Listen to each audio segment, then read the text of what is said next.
NBA playoffs getting cranked up now. Steve Mason Show, Andy Kamenetsky's hanging out.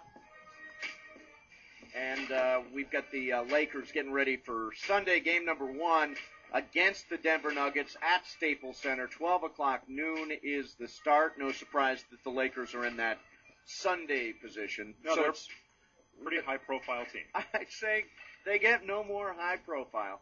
And we're getting ready for 8 phenomenal series. Actually, let's say 4 phenomenal series. And then what do you think? In the Eastern Conference, is there one good one? I think LeBron versus Gilbert Arenas is the one good one there. There's bad blood between those teams, so that should be interesting. All right, let's go right now to Jeremy Wagner. He is one of the premier Nuggets bloggers. The blog is called Pickaxe and Roll. And Jeremy, thanks for coming on. How are you? Hey, I'm doing pretty well. Thanks for having me. Yeah, no problem. So tell us how you got the blog started and who reads it and how popular it is, all that stuff. Well, I started actually last year about playoff time, and really I just thought there was some stuff I had to say that wasn't being said out there on the internet, and blogging really is pretty much an egotistical activity because you look at everything on the internet and you say, well, that's missing me. Now, do you have to go and get like a license to be able to blog, or can anyone just start one up? You know what? It's open to anybody. Blogging is just a piece of software that allows for a certain format on the internet, and anyone can start a blog anywhere, anytime. Wow. So there are lots of these things, huh? Yeah, there are. I'm totally yanking your chain, Jeremy. I write a blog myself. Are you kidding me? He writes a small. Yes.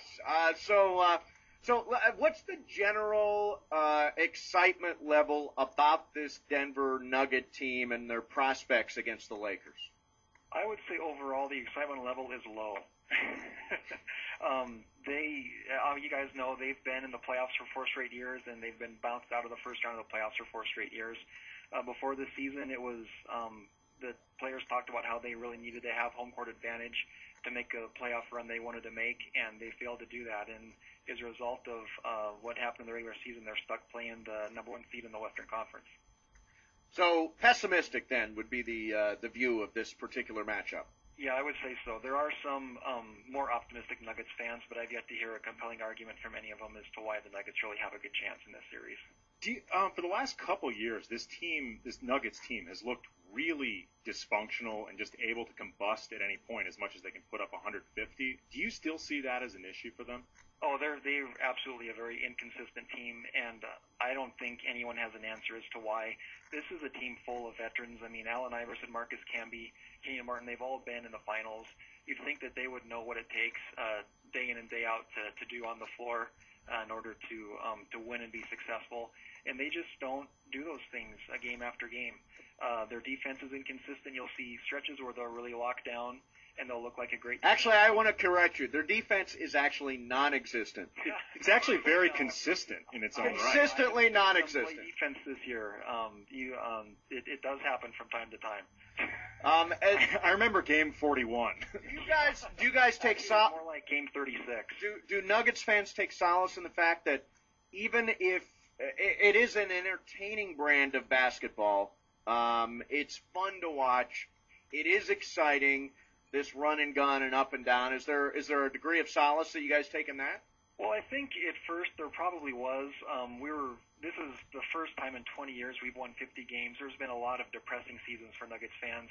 And when Carmelo came into the league and they were able to sign Andre Miller and bring in Kenyon Martin, it was fun just to have an exciting team to watch and a team that could be at least remotely successful.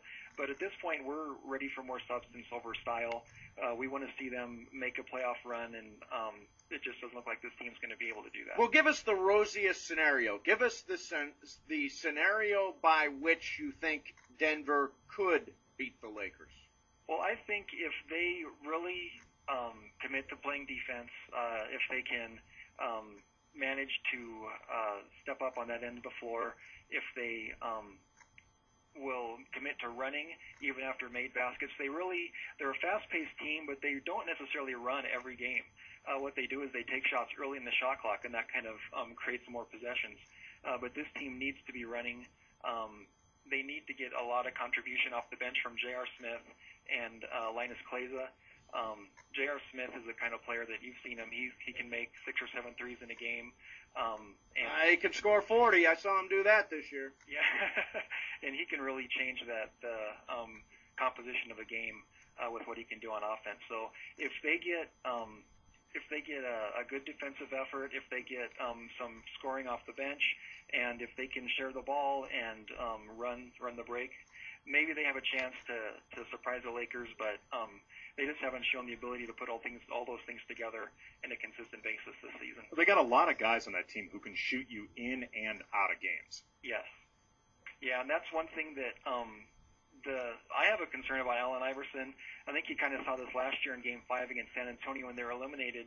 And when things start getting tough, he believes in himself, and he knows that he wants to go down shooting. And last year he kind of shot the Nuggets out of Game 5 in San Antonio, I think, and there's definitely a potential for him to do that again this year if things start going a little rough for the Nuggets. Jeremy, last thing for you. I've got this thing called Lakers in 5. What do you call it? I think that's probably pretty close. I'm trying to be a little more optimistic, and I'm saying Lakers in 6.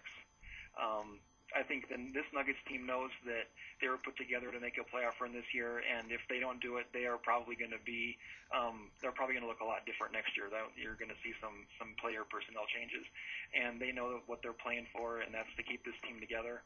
And I think you're going to see a good effort out of them, but I just don't think they have enough to handle the Lakers any more than 2 losses. All right, Jeremy, thank you very much. We appreciate it. Maybe we will be able to check back in with you as the series gets started on Sunday. That'd be great. I'd love to talk to you guys. All right, cool. Jeremy Wagner, Pickaxe and Roll, the Nuggets blog, and not exactly. I would say he's not overconfident. No, if it's any if it's any solace to Nuggets fans, they definitely have the most tatted out starting 5 in the playoffs. Yes, they do. That is a team with some ink. Yes, it is. A lot of ink. No doubt. They are fun to watch. I have a feeling there'll be a game, probably in Denver, that they'll go off and win. It'll be Lakers in 5. Unless Kmart shanks Kobe or something, there is no way that team can actually take it. I just think any shanks should be confiscated right at the They should floor. put him through a metal detector. Yeah, they probably should. It's not that bad. All right. He is not Euro. Kmart is not a He's Euro. not bringing a shank to the game. Remember the last Boy Scout? That one guy brought a gun into the game? Of course. Hey, next hour we'll be able to break down some of the playoffs with Brandon Lang, who is a master handicapper. Steve Mason Show, Andy Kamenetsky hanging out today, 710 ESPN.